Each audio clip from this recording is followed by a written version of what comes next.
1 अप्रैल 2026 Argentina का Ushuaia शहर। एक शानदार क्रूज शिप अंटार्कटिका और साउथ अटलांटिक की वादियों के लिए निकलता है। 23 अलग अलग देशों के करीब 150 लोग इस सफर पर हैं। सब कुछ एकदम परफेक्ट, म्यूजिक, पार्टी और खूबसूरत नज़ारे।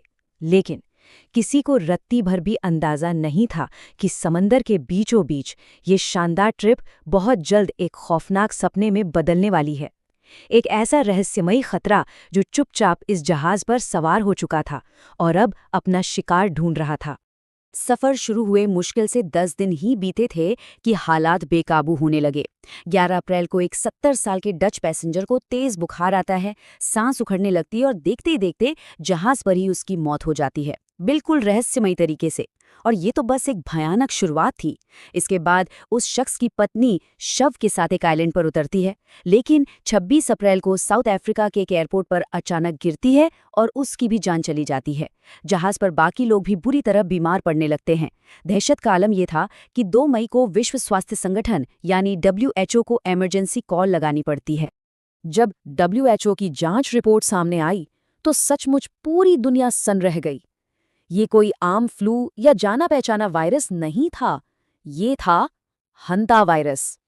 अब ये जानना बहुत जरूरी है कि हंता वायरस असल में कोई एक वायरस नहीं है, बल्कि ये वायरसों का एक पूरा खानदान है जो दशकों से हमारे बीच मौजूद है, और ये मुख्य रूप से फैलता है चूहों से। लेकिन सबसे डराने वाली बात क्या है? इतने साल बीत जाने के बाद भी आज की तारीख तक इसकी रोकथाम के लिए कोई FDA या WHO प्रमाणित वैक्सीन ही नहीं बनी है। कोई पक्का इलाज है ही नहीं। और बिना इलाज वाले इस वायरस का जो मृत्यु दर का आंकड़ा है, वो सीधे रीढ़ की हड्डी में सिहरन पैदा कर देता है, पूरे 50%। इसका मतलब है कि संक्रमित लोगों में से आधे लोगों की जान जा सकती है। जरा सोचिए, क्योंकि कोई एंटीवायरल दवा मौजूद नहीं है, इसलिए अगर कोई इसकी चपेट में आ जाए तो मेडिकल साइंस उसे सिर्फ सपोर्टिव केयर दे सकता है, ऑक्सीजन दे दी, बुखार की दवा दे दी। लेकिन असली जंग तो इंसान के अपने इम्यून सिस्टम को ही लड़नी पड़ती है। यही वजह है कि इसे दुनिया के सबसे घातक वायरसों की लिस्ट में रखा जाता है। ये वायरस शरीर पर हमला भी बड़े खौफनाक तरीके से करता है। दुनिया के अलग अलग हिस्सों में पाए जाने वाले चूहे इसके अलग अलग रूप फैलाते हैं। जैसे एशिया और यूरोप में HFRS नाम की बीमारी होती है। ये सीधे इंसान की किडनी फेल कर देती है और शरीर के अंदरूनी हिस्सों में खून रीसने लगता है। वहीं दूसरी तरफ नॉर्थ और साउथ अमेरिका में जो स्ट्रेन पाया जाता है उसे कहते हैं HPS। ये और भी ज्यादा खतरनाक है। इसमें इंसान के फेफड़ों के अंदर इतना ज्यादा तरल पदार्थ यानी लिक्विड भर जाता है कि सांस लेना नामुमकिन हो जाता है और दम घुटने से मृत्यु हो जाती है। अब 2026 के इस क्रूज शिप की घटना सुनकर लग सकता है कि ये कोई नई बीमारी है, लेकिन इसका इतिहास काफी पुराना और दिलचस्प है। चलिए इसके अतीत के पन्ने पलटते हैं। आधुनिक इतिहास में हंता वायरस का पहला बड़ा कहर 1950 में देखने को मिला था, कोरियाई युद्ध के दौरान। तब 3000 से ज्यादा अमेरिकी सैनिक अचानक एक रहस्यमयी बीमारी की गिरफ्त में आ गए। तेज बुखार और अचानक किडनी का काम करना बंद कर देना। उस प्रकोप में करीब 15% सैनिकों की मौत हो गई। उस वक्त तो डॉक्टरों को लगा कि शायद दुश्मनों ने कोई नया केमिकल वेपन इस्तेमाल कर लिया है। इस बड़े रहस्य को सुलझाने में मेडिकल साइंस को पूरे 30 साल लग गए। आखिरकार 1980 में साउथ कोरिया के एक शानदार वायरोलॉजिस्ट डॉक्टर हो वोंग ली ने यह साबित कर दिया कि ये बीमारी असल में चूहों से फैलने वाले एक वायरस से हो रही है। उन्होंने कोरिया की हंतान नदी के नाम पर ही इसे हंता वायरस नाम दे दिया। कहानी सुलझती हुई लग रही थी, लेकिन विज्ञान के सामने असली चुनौती तब खड़ी हुई जब 1993 में अमेरिका के नावाहो आदिवासियों के बीच ये वायरस एक बिल्कुल नए और जानलेवा रूप में सामने आया। बिल्कुल हट्टे-कट्टे स्वस्थ युवा अचानक दम तोड़ने लगे थे। 1993 के उस प्रकोप में मृत्यु दर चौंकाने वाले 75% तक पहुंच गई थी। वैज्ञानिक पूरी तरह चकरा गए थे। उन्हें कुछ समझ नहीं आ रहा था कि आखिर ये फैल कैसे रहा है। तब उस आदिवासी समुदाय के बुजुर्ग आगे आए और उन्होंने अपनी पीढ़ियों पुरानी पारंपरिक जानकारी साझा की। उनकी कहानियों में ये साफ लिखा था कि जब भी बेतहाशा बारिश होती है तो जंगलों में पेनियन पाइन नट्स की पैदावार हद से ज्यादा बढ़ जाती है, और ये नट्स चूहों की दावत होते हैं। इन्हें खाकर चूहों की आबादी तेजी से बढ़ती है और वही आबादी इस खौफनाक बीमारी को इंसानों के घरों तक ले आती है। आदिवासियों की उस जानकारी ने एक बहुत बड़ा वैज्ञानिक राज खोल दिया। दरअसल 1991 और 1992 के दौरान आए मजबूत अल नीनो मौसम चक्र ने एक भयानक चेन रिएक्शन शुरू किया था। अल नीनो से हुई भारी बारिश, बारिश से हुई पाइन नट्स की बम्पर पैदावार। इस दावत से चूहों की आबादी में हुआ एक जबरदस्त विस्फोट, और फिर जितने ज्यादा चूहे, इंसानों तक वायरस पहुंचने का खतरा उतना ही ज्यादा। ये कुदरत और बीमारी के बीच का एक बेहद गहरा और हैरान कर देने वाला कनेक्शन था। अब इस पूरे विश्लेषण को देखते हुए अक्सर एक गलतफहमी हो जाती है कि ऐसी अजीबोगरीब बीमारियां तो बस अमेरिका या यूरोप में ही होती हैं। लेकिन सच्चाई कुछ और ही है।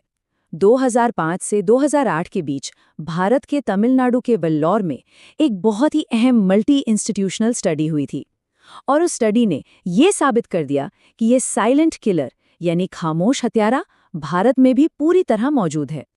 जी हाँ, इस स्टडी के नतीजे सच में आंखें खोलने वाले थे।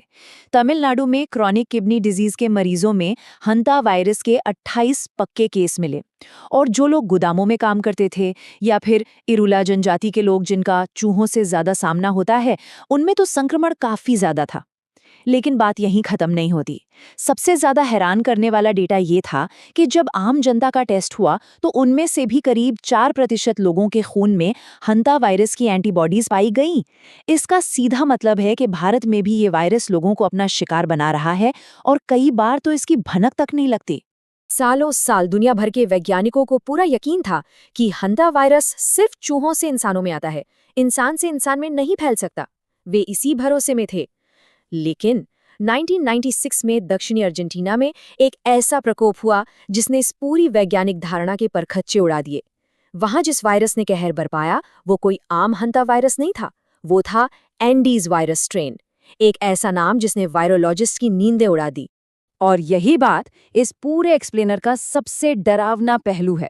हंता वायरस के पूरे खानदान में एंडी स्ट्रेन इकलौता ऐसा वायरस है जो सीधे एक इंसान से दूसरे इंसान में फैल सकता है। हालांकि ये हवा से नहीं फैलता, बल्कि संक्रमित व्यक्ति के बहुत ज्यादा करीब रहने या शारीरिक तरल पदार्थों के संपर्क में आने से फैलता है। और ये जानना बेहद जरूरी है कि 2026 के उस क्रूज जहाज पर जो मौत का तांडव मचा था, उसके पीछे यही खतरनाक एंडीज स्ट्रेन था। तो अब सबसे बड़ा सवाल, आखिर ये खतरनाक एंडीज वायरस उस लग्जरी वीआईपी क्रूज जहाज तक पहुंचा कैसे? इसका जवाब छुपा है एक बहुत ही छोटी सी ट्रांसमिशन विंडो में। दरअसल यात्रा शुरू होने से ठीक पहले वो डच कपल अर्जेंटीना के उशुआया में बर्ड वॉचिंग के लिए एक ऐसी जगह चला गया था जो चूहों का गढ़ थी। इस वायरस की एक अजीब बात यह है कि इंसान से इंसान में फैलने की इसकी म्याद सिर्फ शुरुआत के लगभग 1 दिन तक ही होती है। क्योंकि वे पति पत्नी संक्रमित होने के तुरंत बाद जहाज पर आ गए, तो उसी 1 दिन की छोटी सी विंडो में ये वायरस जहाज के बाकी यात्रियों में फैल गया। इस घटना के सामने आते ही पूरी दुनिया में अफरा तफरी मच गई। कई देशों ने डर के मारे उस क्रूज जहाज को अपने बंदरगाहों पर रुकने तक नहीं दिया। काफी मशक्कत के बाद स्पेन के टेनेरिफ आइलैंड पर उसे रुकने की इजाजत मिली। तब तक 10 मामले सामने आ चुके थे और 3 लोगों की जान जा चुकी थी। पूरे जहाज को क्वारंटाइन करना पड़ा। अब ऐसे हालात देखकर जहन में एक ही बड़ा सवाल गूंजता है, और उस पर बात करना अब लाजमी हो गया है। सवाल ये है कि क्या ये हंता वायरस दुनिया की अगली बड़ी महामारी बनने जा रहा है? खैर, विज्ञान और WHO के जो ताज़ा आकलन हैं उसके मुताबिक राहत की बात यह है कि इसकी संभावना काफ़ी कम है। इसके पीछे 2 बड़े कारण हैं। पहला, कोविड या फ्लू की तरह ये हवा में तैरकर नहीं फैलता, और दूसरा, इंसान से इंसान में फैलने की जो इसकी विंडो है वो महज 1 दिन की है, और उसके लिए भी बहुत करीबी शारीरिक संपर्क चाहिए। इसलिए वैश्विक स्तर पर इसका खतरा फिलहाल कम माना जा रहा है। अब महामारी का खतरा भले ही कम हो, लेकिन जिस वायरस की मृत्यु दर 50% हो, उससे बचाव के तरीके जानना तो बेहद जरूरी है, खासकर तब जब पूरी दुनिया में अल नीनो जैसे मौसम के बदलाव तेजी से हो रहे हैं। बचाव के उपाय बहुत ही सीधे और स्पष्ट हैं। घरों में कोई भी ऐसी दरार या छेद न छोड़ें जहां से चूहे अंदर घुस सकें। अगर किसी पुराने बंद गोदाम में जा रहे हैं तो N95 मास्क और ग्लव्स पहनना ना भूलें। साफ सफाई का कड़ाई से पालन करें और कूड़े को सही तरीके से फेंकें ताकि चूहे उसके आसपास भी ना फटकें। तो इस पूरे विश्लेषण का निचोड़ यही है कि हंता वायरस एक ऐसा खामोश खतरा है जो दशकों से हमारे आसपास घात लगाए बैठा है। मेडिकल साइंस के पास इसका कोई पक्का इलाज नहीं है, इसलिए सही जानकारी और जागरूकता ही सबसे बड़ा हथियार है। आसपास सफाई रखना और चूहों से दूरी बनाए रखना ही एकमात्र पक्का बचाव है।